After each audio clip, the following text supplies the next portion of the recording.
কিন্তু এখন পর্যন্ত কোনো মেশিন আসে নাই যে মানুষের কপালে লাগাবে আর বলে দিবে তার বয়স কতটুকু আছে।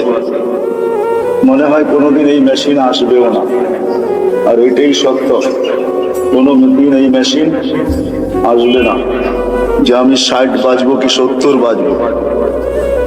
এই জন্য আল্লাহ মানুষকে বড় সতর্ক করছেন, ইবনে আদম লা তাফরাহ বিদুনিয়াইকা, মানুষ দুনিয়ার উন্নতি বা চাকচিক্য বা দুনিয়া আধুনিক হইতেছে, ডিজিটালত্ব বা আধুনিক বা উন্নত বা আপডেট তোমাদেরকে যেন মাথাল না করে। এটা দিলে বসাও যে তুমি কিন্তু চিরঞ্জীব না। আবার আল্লাহ যুবকদেরকেও পৃথক করছেন, ইয়া শাবাব, ও যুবক, লা ইয়াক্তাররুকা শাবাবুকা, যৌবন যেন তোমাকে মাতাল না করে, বিমুখ না করে। কাম্মিন শাব সাবাকাকা ইলাল মাউত, আল্লাহ লজিকও দিছেন, যুক্তিও দিছেন যে কত যুবককেই তো আমি যৌবন অবস্থায় কবরের কোলে শোয়ায় দিচ্ছি। এটাই কিন্তু চিরসত্য।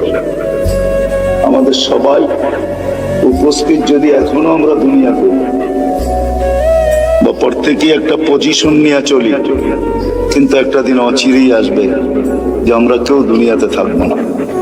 যদিও আজকে বিরাজমান কথা, কিন্তু আমার ঠান্ডা ঠান্ডাই হবে, সুর হবে না। ধ্যান দিয়ে শুনলে হয়তো বুঝে আসতে পারে, দিলে গাঁথতে পারে। আমরা কেউ থাকবো না, শূন্য দুনিয়া আল্লাহ শূন্য করে, এটাই আল্লাহ সিস্টেম। এই জন্য প্রতিদিন কিন্তু আল্লাহ আমাদেরকে আপডেট দেখায়। এর আগেও মানুষ মারা যেত প্রতিদিন, এখনো 3 থেকে 4 লক্ষ মানুষ ডেলি মারা যায় বিভিন্ন কারণে, কিন্তু কোনোদিন আপডেট আমাদের সামনে আসতো না। হয়তো নেটে সার্চ করলে পাওয়া যেত, কিন্তু করোনা কিন্তু ডেলি আমাদেরকে আপডেট দেখাই, ঠিক না? কত হাজার দুনিয়ার থেকে উঠে যেতেছে। আলহামদুলিল্লাহ আমাদের দেশে নাই, না আসুক এটাই আমরা চাই। আমাদের দেশ করোনা মুক্ত হোক, এটাই আমাদের সদা সর্বদা দোয়া। কোনো বিপর্যয় না ঘটুক, এটাই আমরা চাই। কিন্তু সারা দুনিয়ার আপডেট কিন্তু আমাদের সামনে আসে। আল্লাহ কিন্তু বুঝাইতে চাইতেছে, ডেলি কিন্তু আমি 5,000 করে উঠাইতেছি, 10,000 উঠাইতেছি, কখনো বাড়ে কখনো কমে। একদিন শূন্য দুনিয়া কিন্তু শূন্য হয়ে যাবে, আবার একটা দিন আসবে দুনিয়াই থাকবে না। আমি মানি আর না মানি, এটাই কিন্তু সত্য। আর এটারই নিদর্শন আল্লাহ আমাদের সামনে তুলে ধরতেছেন। এই জন্য দুনিয়া ঘুরলে দেখা যায় এখনো আছে। আপনাদেরকে আমি অ্যাড্রেস দিতে পারি। কওমে আদ যারা দুনিয়ার ভিতরে সবচেয়ে বড় ছিলেন, যাদের স্লোগান ছিল মানে আসাদ্দু মিন্না কুওয়া, আমাদের চেয়ে শক্তিশালী কে? 120 ফিট লম্বা ছিল। এদের ঘরগুলো এখনো রাখা আছে। ইয়ানহিতুনা মিনাল জিবালি বুয়ুতা, জমিনে বাস করতেন না, বলতেন জমিন আমাদের পেশাব পায়খানার জন্য। পাহাড়ে বাস করতেন, এখনো মাথার চাচাটা রাখা আছে। আমি অ্যাড্রেস দেই, আমি দেখে আসছি, আপনারাও দেখে আসেন। 6 ফিটের একটা মানুষ এইদিকে দাঁড়াবে, আরেকটা ওইদিকে দাঁড়াবে, একজন আরেকজনকে দেখবে না এই মাথার উপর। এই ঐতিহ্যগুলো দুনিয়াতে রাখা আছে, এগুলো নিদর্শন স্বরূপ। আমরাও একদিন চলে যাব। যিনি নিয়ে আসছেন উনি আমাদেরকে নিয়ে যাবেন। হ্যাঁ, এটাই সত্য। মালাকুল মউতকে যখন আল্লাহ মউতের জন্য নির্ধারণ করেন, তো ওনার প্রশ্ন ছিল, আল্লাহ নিয়া তো আসবো, হুকুমের অমান্য তো করা যাবে না, কিন্তু মানুষ তো আমাকে গালি বানিয়ে দিবে। সবাই বলবে লোকটার কোনো কাজই নাই, শালি বাটারা সারাদিন ঘুরতে থাকে। এই থানার ভিতর থেকে প্রতিদিন কেউ না কেউ ওঠে, ঠিক না? তো আমরা তো বলবো লোকটার কোনো কাজই নাই, খালি বাটারা থানার ভিতরেই ঘুরে, যাকে মনে চায় তাকে উঠায় নিয়ে যায়।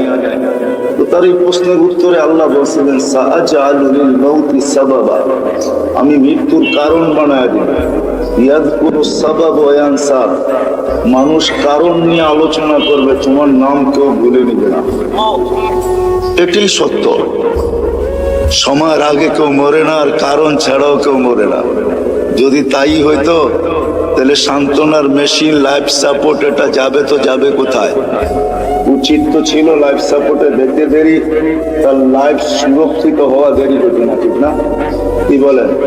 লাইফ সাপোর্টে যে যায় সেও ভাবে হয়তো ফিরবো না, যারা দেয় তারাও ভাবে হয়তো ফিরবো না, ডাক্তাররাও ভাবে মনে হয় আর বাঁচাইতে পারবো না, কেননা লাইফ সাপোর্টে চলে আসছে, ঠিক না? কিন্তু নাম তো লাইফ সাপোর্ট, ঠিক না? শব্দটা যদিও ইংরেজি, কিন্তু বাংলা করলে কি দাঁড়াবে? জীবনকে সুরক্ষিত করে, এটাই তো জীবনকে বাঁচায় দেয়।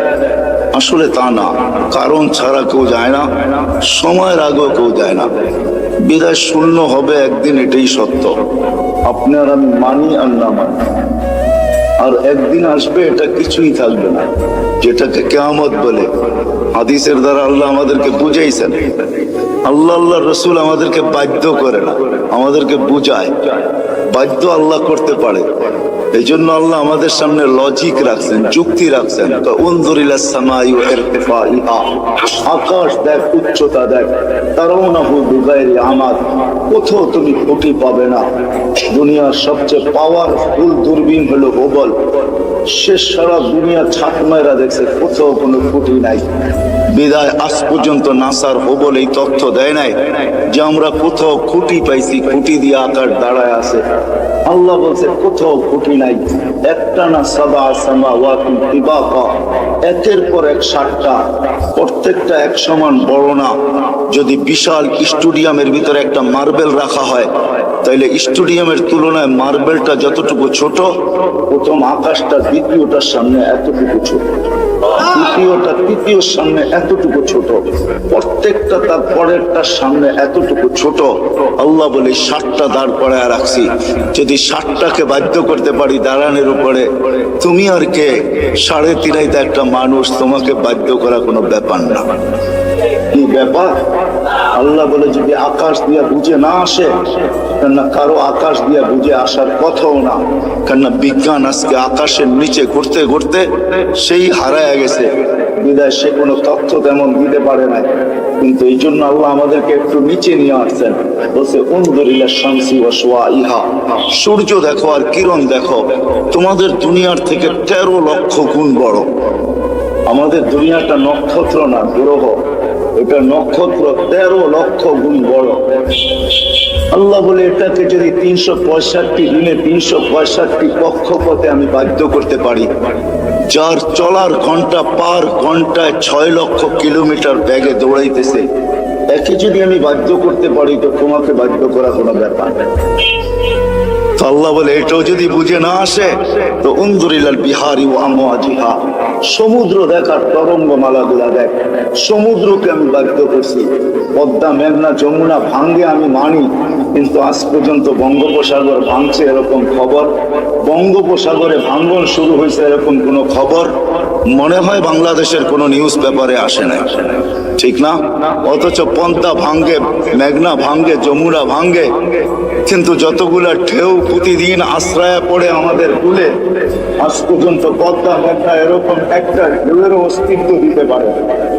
আল্লাহ বলে ওকে বাধ্য করছি, এই জন্য তোমাকেও বাধ্য করা কোনো ব্যাপার না। আল্লাহ বলে এটাও যদি বুঝে না আসে, তো উনজুরিলাল জিবালি ওয়া ইস্তিকরারিহা, পাহাড় দেখো আর দৃঢ়তা দেখো, ওটাকেও আমি বাধ্য করছি, তোমাকে বাধ্য করা কোনো ব্যাপার না। হইতে পারি আমি হাট্টা গাট্টা, হইতে পারি আমি যৌবনে বড়া যুবক, তাতে কি আসে যায়?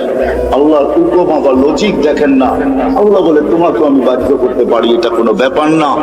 আল্লাহ বলে এটাও যদি বুঝে না আসে, তো উনজুরিলাল আরদি ওয়া ইত্তিসাইহা, জমিনটাকে পানির ভিতরে আল্লাহ বিছাইছেন, যখন বিছাইছিলেন তখন এটা হেলতে ছিল, কামা ইয়ালাতিল আরদ, জমিন হেলতে ছিল।